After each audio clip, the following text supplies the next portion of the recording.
Stand by to the floor. In 5, 4, 3, 2, 1.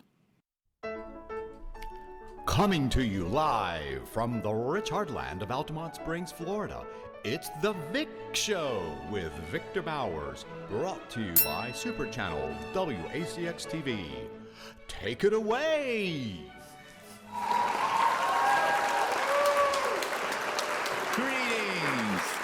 Greetings, thank you. Welcome to the Vic Show.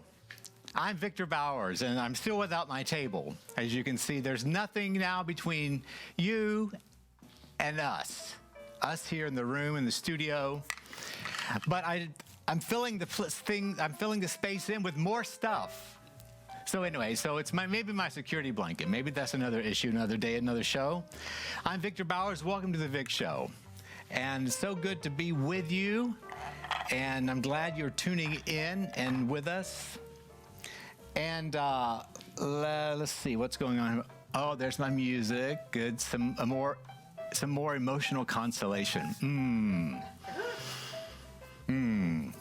Today, speaking of emotional consolation, I have another word from the Lord.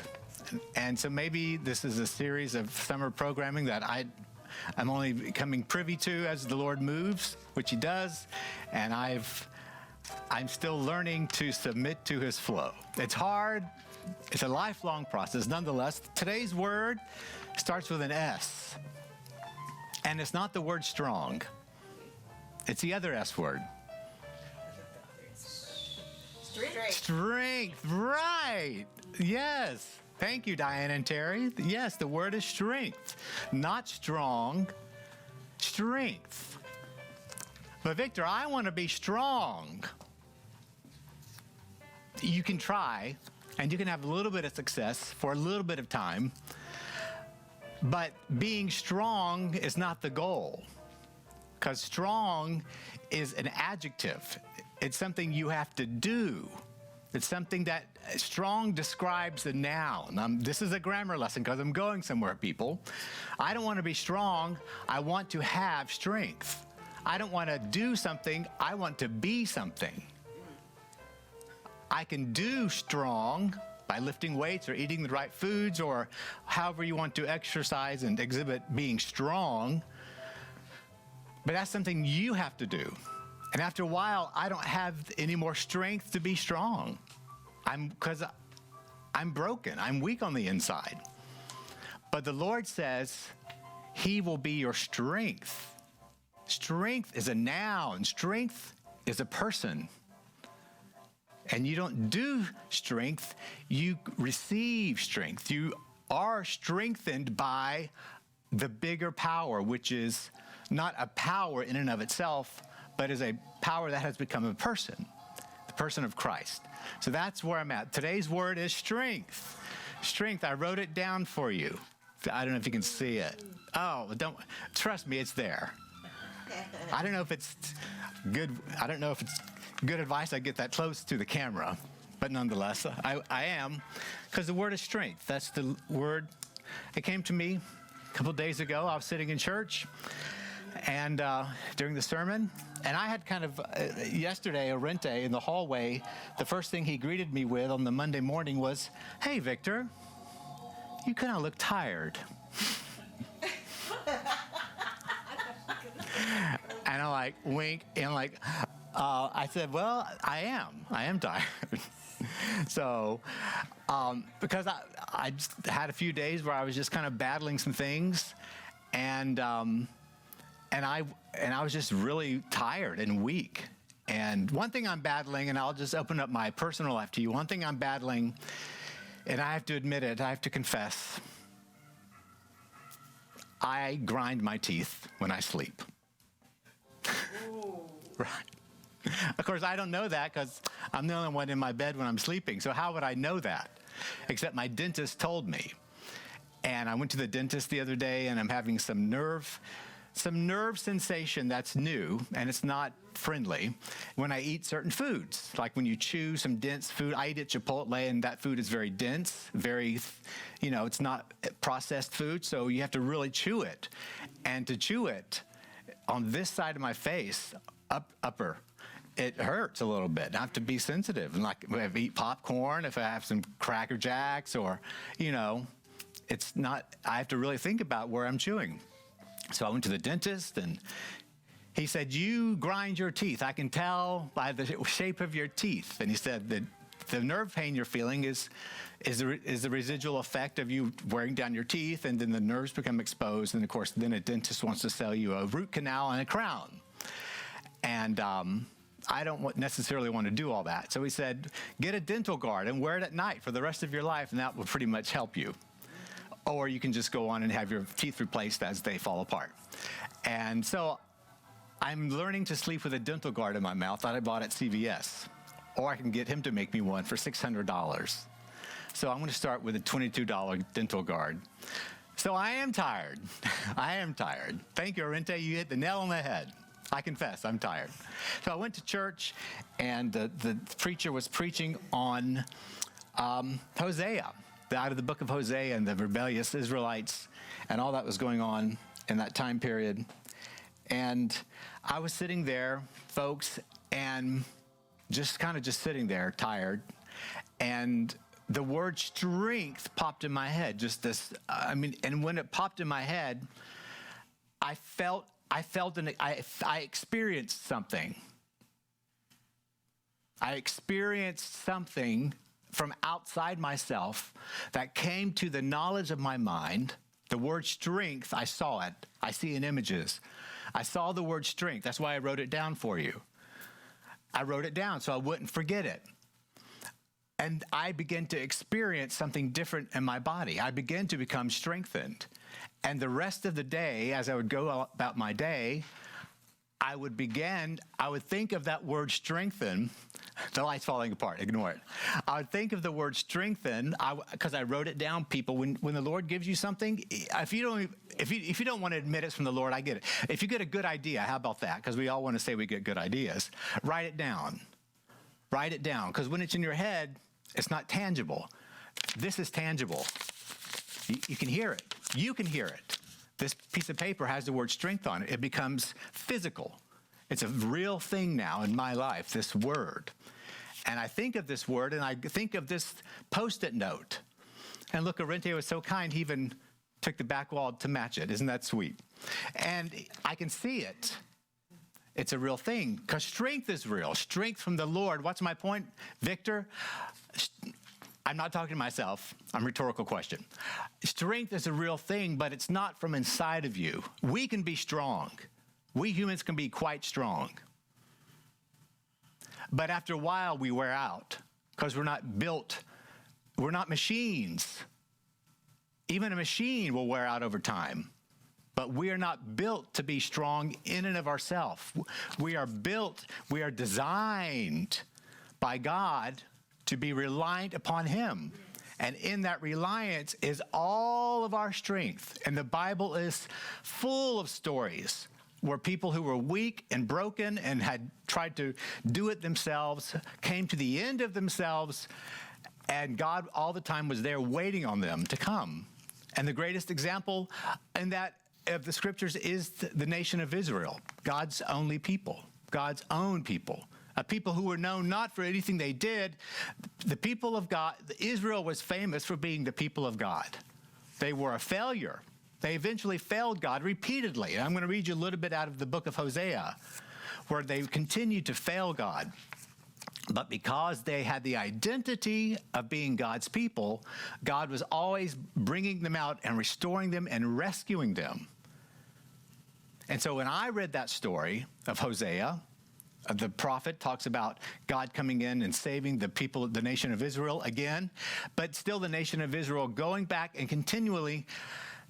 Let me just read it. Hosea says in his writings that the people of Israel were bent on backsliding. It's like they were determined to backslide on God. They were determined to reject God over and over and over again. It's amazing when I'm like, because I've done that. I've had addictions in my life and battled, backsliding, as they say in the church. And yet, God, that's not new with God. God's used to people continually backsliding on him. But because he loves them, he brings them back. He brings them back. And in Christ, the hand of the gesture of salvation is always extended. In Christ, God has closed the religion business and now has saved the world for all people. And yet people still continually reject him. But he doesn't reject you. You reject his offer. And he waits for you. Hosea, chapter 11. I'll just read a little bit. This is a prophetic utterance from Hosea in about the 7th or 8th century BC. He's talking about children of Israel coming back from Egypt.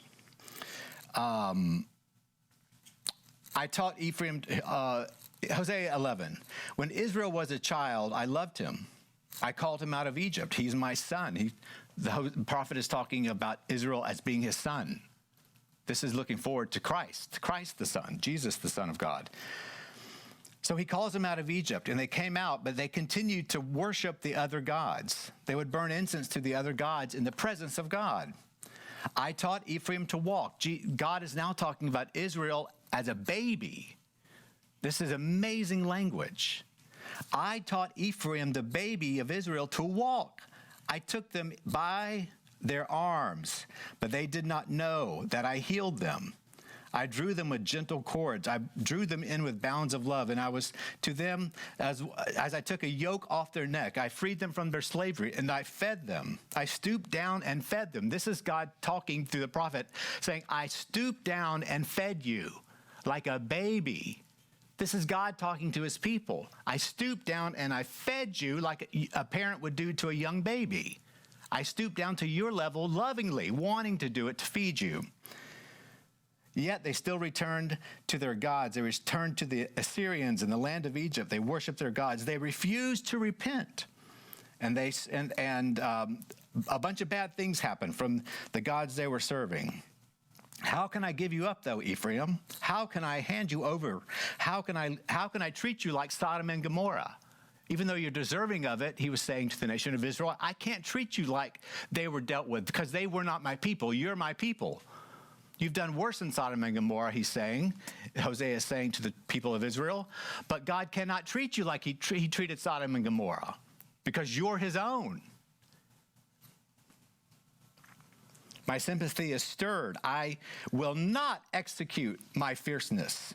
I will not destroy you, for I am God. I am not man. I am the Holy One in your midst, and I will not come with terror. So when I heard that, I realized God loves me.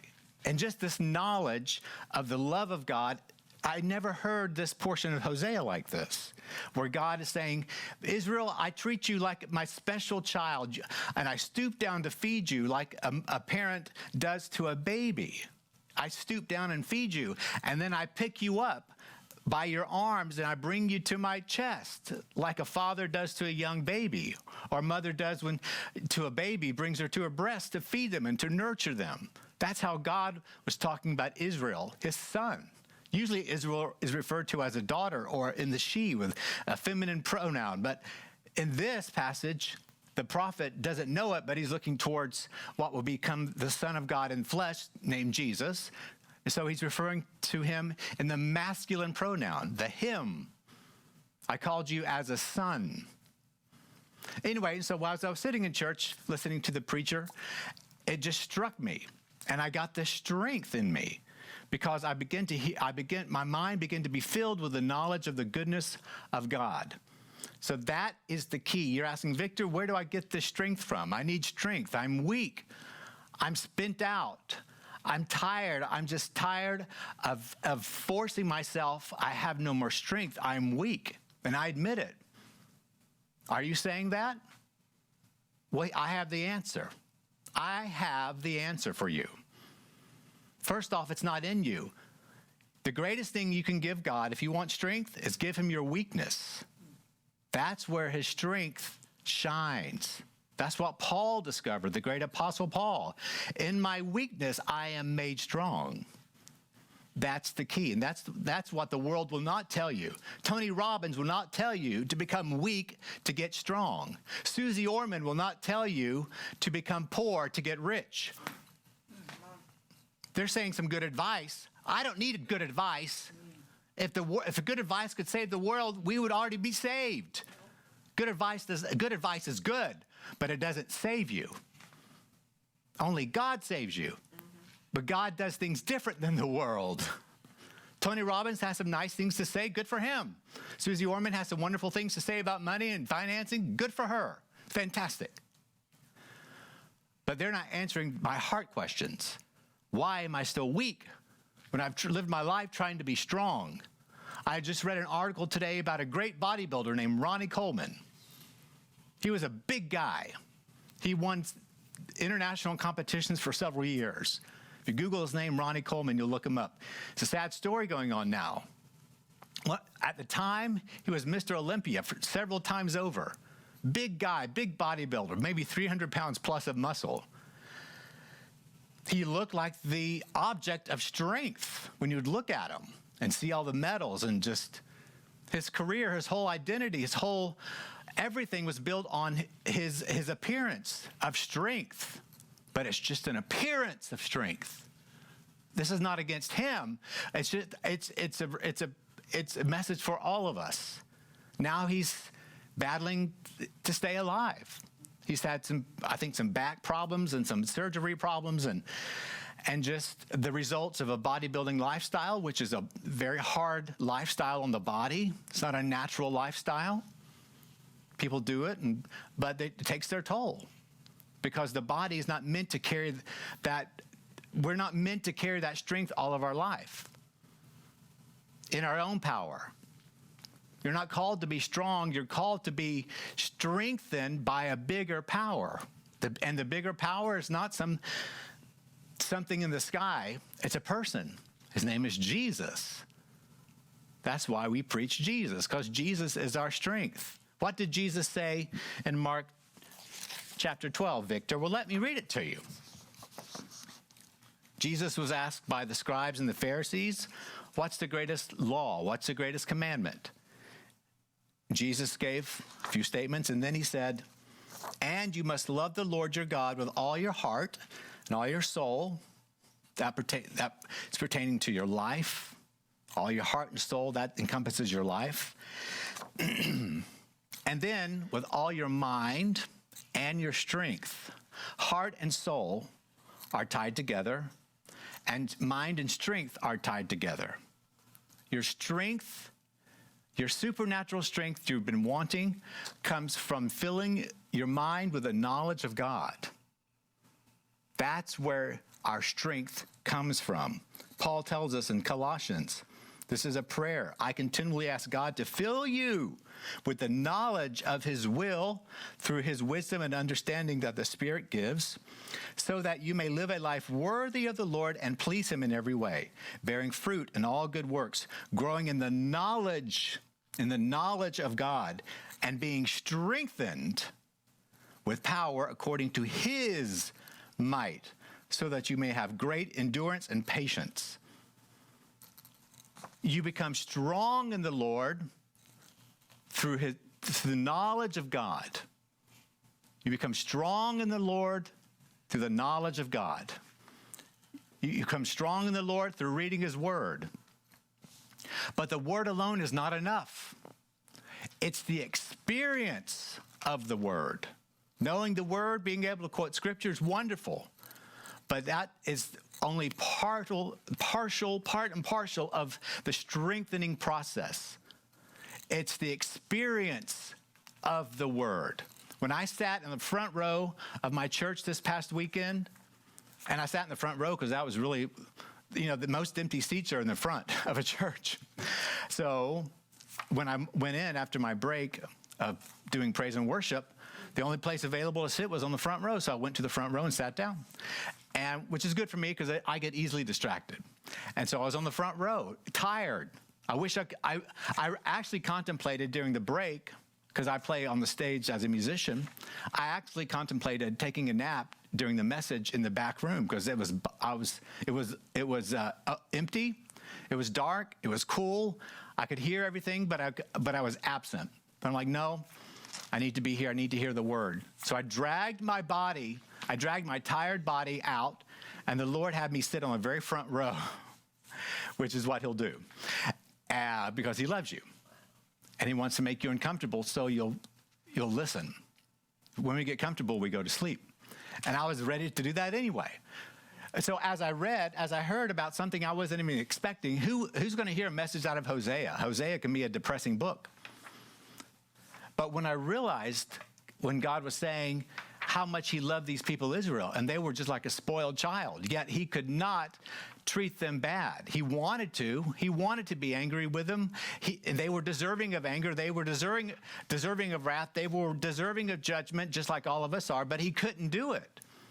He wanted to. God wanted to. But he said, you're my child. I want to bend down to feed you, Israel. I want to pull you up by your arms. I mean, it's such graphic language. I want to pull you up like a parent does to a child by your arms and bring you to my chest and hug you and just set you like right here as a baby sits and kind of just flails around, but it's safe in the parent's arms. That's how God wants to. So when I heard that, this word strength came to my mind and my body began to enliven. And the rest of my day was different. That's the word today, is strength. Do you need strength? Strength comes from knowing God and experiencing his love. Well, Victor, how do you do that? Well, you do it first by becoming weak. And weakness is hard for us because we all want to appear strong. And that's the problem, is we all want to come across as being Superman or Superwoman or more than who we are. And we all need to realize we're all faking it. And when you fake an identity, that takes a lot of energy, a lot of work. Faking who you are for performances and appearance sake will lead you into a depression, because it takes all your energy. People are depressed now because they've lived a life trying to be something who they are not. And they try to fake it, and that's what the world tells you have to do. But the world is a slave driver. The world will turn you into a slave. That's the nature of the world. But that's not God's nature. God can't do that. God is here to give you life. But he's here to give you true life, real life, not synthetic life. The world offers you synthetic living. That's the best you're going to get. You're going to get a lot of good advice, but you're going to be told you got to do this, and you got to do this, and you got to do this, and then you got to do this, then you got to do this, and then you got to save here, then you got to go here. It's continual moving. Continual. There's never rest. There's never rest in the world because you can't stop. Because if you stop, you'll be overrun. You'll be devoured by others. Because life is a competition. You've heard that's the corporate world. That's the business world. That's the world of family. That's not the world God created. And the whole point of Scripture is God taking us back to Genesis 1 and 2 when the world was perfect, but not taking us back to Genesis 1 and 2 and starting over. No, the good part is Genesis 1 and 2 is recapitulated in the last two chapters of Revelation. New heavens, new earth. We're not going back to the garden. That's gone. That's closed. But we got something better. I want something more. I want something better than the Garden of Eden. I want new heavens, new earth. And that's what's on promise in the end of Revelation. You never hear preachers talking a bunch about that when they talk about Revelation. When you hear Revelation, you hear, the goddess of Babylon and this person and this lake of fire and the tribulation and the four horses. It's all the scary stuff. I like the last two chapters of Revelation, new heavens and new earth, but it never seems to get there. Because new heavens and new earth, folks, hear me. Listen up. I'm going to blow your theology. New heavens and new earth is here on earth. New heavens and new earth is not somewhere out there. I don't know what's out there. And even science is rewriting the story now with this new telescope. Some people are saying the Big Bang never happened. There's a new telescope floating through space, and it's showing us stuff that are making scientists go happy crazy. And they're saying, wow, look at this new picture we just got since December of last year. So science is even rewriting its own history. So I don't really know what's out there. None of us do. I've never been to the moon. I see something, but I only know pictures. I'm just being frank. I want new heavens and new earth because my God tells me it's going to be here. Jesus is going to set his foot down in Jerusalem. Well, I have a foot, and Jerusalem is about a 10-hour plane ride. Those are real things.